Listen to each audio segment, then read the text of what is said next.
Bismillahirrahmanirrahim. Assalamualaikum warahmatullahi wabarakatuh. Perkenalkan, nama saya Nugrahi Rusdi dengan NPM 22071008P. Pada kesempatan kali ini saya akan menjelaskan tentang perkembangan Big Data di era Industri 4.0. Sebelum mengenal tentang perkembangan Big Data, maka kita terlebih dahulu harus mengenal apa itu Big Data. Istilah Big Data ini mengacu pada data yang sangat besar, cepat dan kompleks, sehingga sulit atau tidak mungkin untuk diproses dengan menggunakan metode dan teknologi yang tradisional atau konvensional. Beberapa hal yang berkaitan dengan pengertian Big Data itu yaitu yang pertama, volume, di mana volume ini berkaitan dengan ukuran, di mana organisasi mengumpulkan data dari berbagai sumber, kemudian termasuk transaksi bisnis, perangkat pintar, kemudian ada peralatan industri, video, media sosial, dan banyak hal lainnya. Yang kedua yaitu berkaitan dengan velocity, di mana dengan pertumbuhan Internet of Things, data mengalir ke bisnis dengan kecepatan yang belum pernah terjadi sebelumnya dan harus ditangani dengan tepat waktu. Yang ketiga yaitu varietas, di mana Big Data ini berkaitan dengan semua jenis format, yaitu data yang terstruktur, tidak terstruktur, kemudian ada data numerik dalam database, lalu ada dokumen teks, email, video, audio, data piker saham, dan transaksi keuangan yang tidak terstruktur. Yang keempat ada variabilitas. Selain kecepatan dan varietas tadi yang telah dibahas sebelumnya, variabilitas ini merupakan aliran data yang tidak dapat diprediksi dan kadang sering berubah-ubah dan sangat bervariasi. Hal ini menantang, di mana dalam dunia bisnis maka kita perlu tahu kapan sesuatu yang sedang menjadi tren di media sosial dan bagaimana mengelola tren tersebut ke beban puncak data harian, musiman, dan yang dipicu oleh sebuah peristiwa. Lalu yang kelima ada veracity. Veracity ini berkaitan dengan kebenaran, di mana data tersebut mengacu pada kualitas data. Karena data berasal dari begitu banyak sumber yang berbeda, maka akan sulit untuk menautkan, mencocokkan, membersihkan, dan mengubah data pada seluruh sistem yang telah ada. Selanjutnya kita mengenal perkembangan dari revolusi industri. Yang pertama, revolusi industri 1.0, di mana revolusi pertama ini terjadi pada awal abad ke-18.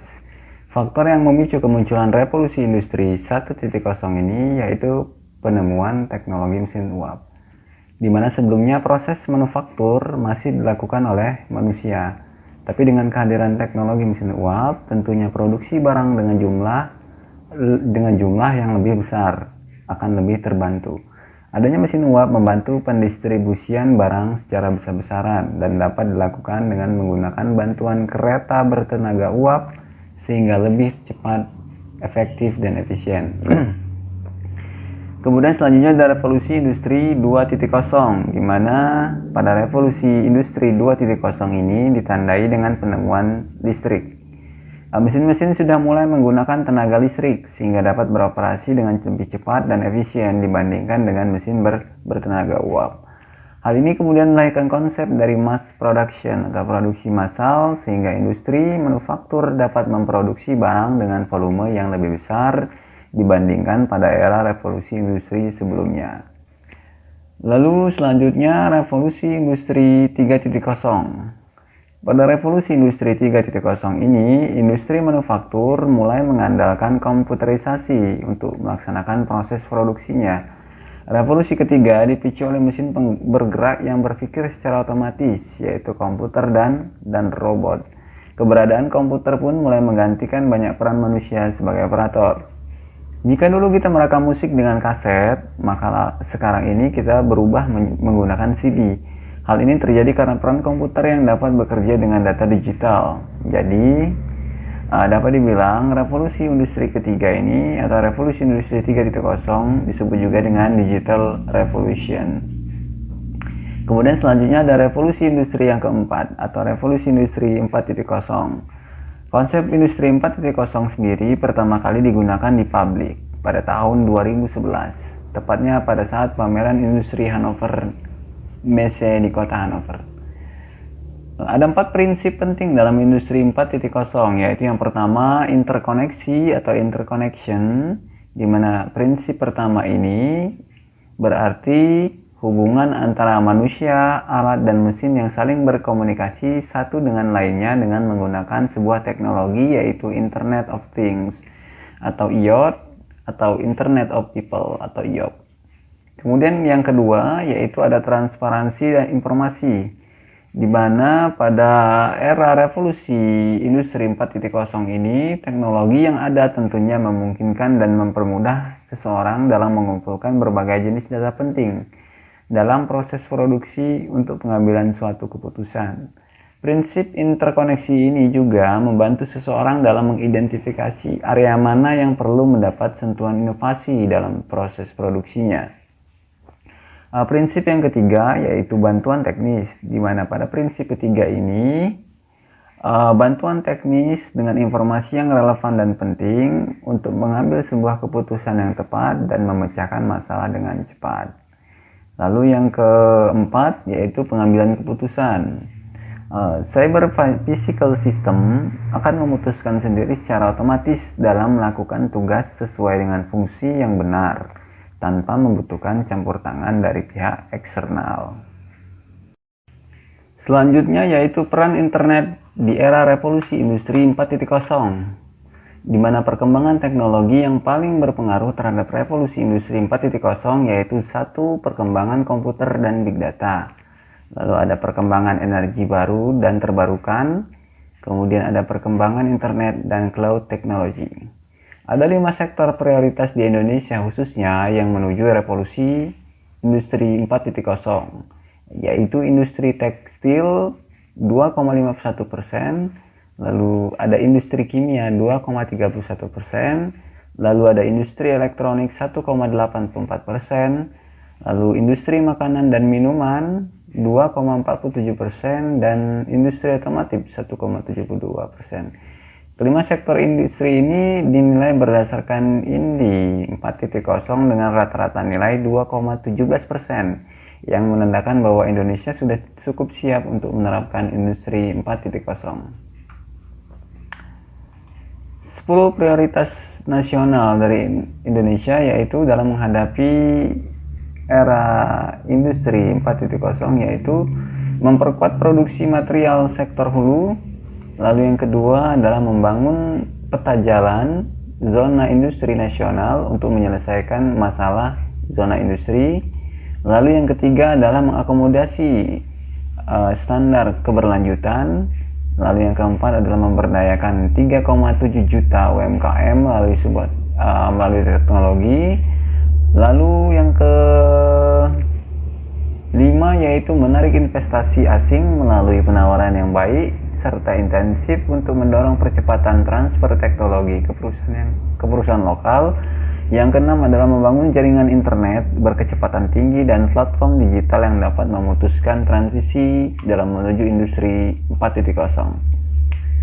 Lalu yang ketujuh yaitu meningkatkan kualitas SDM dengan meningkatkan kualitas sekolah kejuruan serta mengubah kurikulum pendidikan sesuai dengan perubahan dalam industri 4.0. Lalu membentuk pusat ekosistem inovasi berupa sentra R&D termasuk perlindungan haki. Yang kesembilan prioritas nasionalnya yaitu memberikan intensif untuk investasi teknologi. Dan yang ke-10 yaitu harmonisasi antara aturan dan kebijakan untuk mendukung revolusi industri 4.0. Data ini bersumber dari Kementerian Perindustrian Republik Indonesia.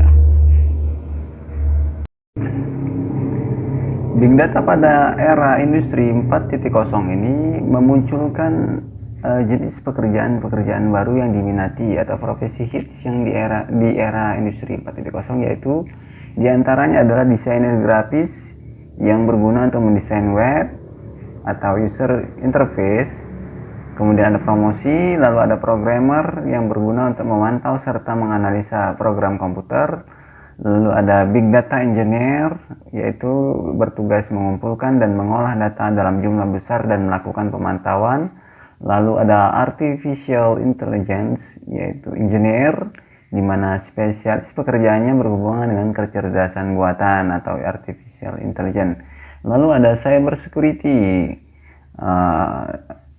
Bisa dibilang di era industri 4.0 ini, perlindungan terhadap serangan via internet adalah sebuah hal yang krusial, dan pekerjaan ini pun menjadi favorit yang diincar oleh banyak kalangan pencari kerja pada industri 4.0. Setelah mengetahui perkembangan big data pada industri 4.0 berdasarkan pengertian dari big data itu sendiri dan definisi dari industri 4.0, maka kita dapat mengetahui berapa pentingnya big data pada industri 4.0. Di antaranya yaitu pada bidang bisnis, di mana pada industri 4.0 data itu diproses untuk memberikan keputusan yang cepat dan akurat serta tepat. Kemudian ada pengolahan data gudang, kemudian data pabrik, konsumen, pemasok, dan kantor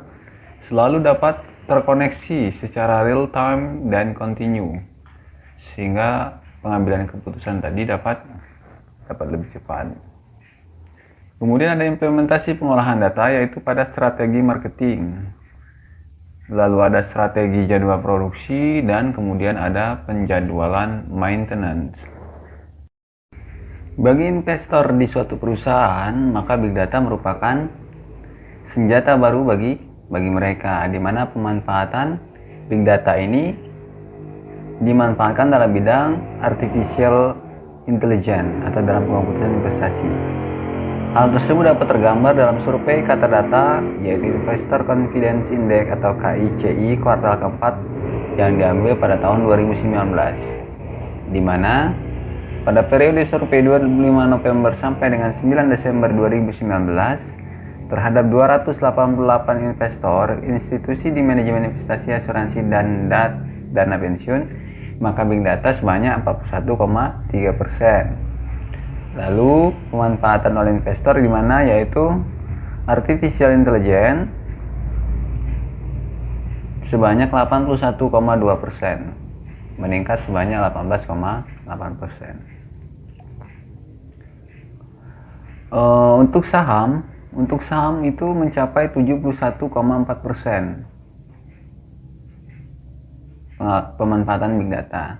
Kemudian ada obligasi sebanyak 24,4%, dan kemudian ada komoditi sebanyak 4,2%. Sedangkan pemanfaatan big data dan artificial intelligence dalam sebuah investasi yaitu diantaranya: satu, menganalisa fluktuasi instrumen keuangan; yang kedua adalah melakukan valuasi dan prediksi harga saham; lalu yang ketiga yaitu memprediksi pola pendapatan perusahaan. Dari pembahasan sebelumnya tentang big data, kita ketahui bahwa pemanfaatan big data untuk keperluan bisnis saat ini sudah banyak digunakan. Bahkan penggunaan big data sebagai salah satu pembuka wawasan untuk menaikkan omset dari sebuah bisnis. Sudah terbukti dengan menggunakan big data, maka akan mempercepat proses dan menaikkan omset perusahaan secara efektif dan cepat dengan biaya yang lebih murah tentunya. Big data selain fungsinya yang dimanfaatkan oleh pelaku bisnis, juga menaikkan penawaran dan omset mereka, namun juga bisa dilakukan oleh sistem pemerintahan, yaitu untuk mempercepat pengerjaan program pemerintah. Dari hal itu, maka akan diperoleh beberapa manfaat dari analisis big data pada pemerintah, diantaranya yaitu pemanfaatan untuk program pemerintah, kemudian ada memberdayakan warga untuk meningkatkan transparansi serta partisipasi semua pemangku kepentingan. Big data pada sistem pemerintahan dapat menciptakan beragam kebijakan yang lebih cepat, akurat, dan murah tentunya dengan berbagai institusi di pemerintahan. Penggunaan big data yang menggunakan informasi dengan menggunakan pendekatan analitik sehingga hasilnya menjadi lebih terstruktur. Peran big data bagi pemerintahan atau layanan publik sangat penting karena dengan menggunakan analitik dari big data, bisa mentransformasikan data eksternal tersebut menjadi sebuah fakta, kemudian menerjemahkan fakta tersebut menjadi sebuah kebijakan yang nantinya akan membantu performa dari pemerintahan itu sendiri. Banyaknya data yang terkumpul dalam big data dapat diolah sehingga akan menunjukkan fakta-fakta di lapangan. Fakta-fakta inilah dapat menjadikan sebuah dasar bagi pemerintah dalam membuat sebuah kebijakan yang akan menunjang kinerja dari pemerintah untuk menjadi lebih baik. Dengan fakta-fakta yang didapat dari big data tersebut, pemerintah dapat memberikan pelayanan maksimal kepada masyarakat, terutama dalam membuat sebuah kebijakan yang tentunya sudah diukur secara analitik dan benar-benar dibutuhkan oleh masyarakatnya. Menurut lembaga riset Gartner, Big Data Analytics pada tahun 2020 akan meningkat sebanyak 70% dan hal itu disebabkan karena munculnya kesadaran dan pentingnya penggunaan analitik di berbagai fungsi bisnis dan pemerintahan. Sebuah big data akan semakin berpotensi apabila memiliki semakin banyak data yang tersimpan di dalamnya, sehingga akan dapat diolah oleh instansi manapun. Pengelolaan big data juga tidak bisa sembarangan, perlu adanya sumber daya profesional dan teknologi komputasi terbaru yang mendukungnya untuk melakukan proses penyimpanan, persiapan, eksplorasi, menyediakan analitik, membagi data secara masif, dan hal tersebut memerlukan solusi integrasi menggunakan pemahaman yang mendalam mengenai big data analitik. Demikian saja yang dapat saya sampaikan. Semoga apa yang dibahas pada materi kali ini dapat menambah wawasan bagi kita semua dalam mengenal dan mengetahui perkembangan big data dalam era industri 4.0. Saya akhiri, wassalamualaikum warahmatullahi wabarakatuh.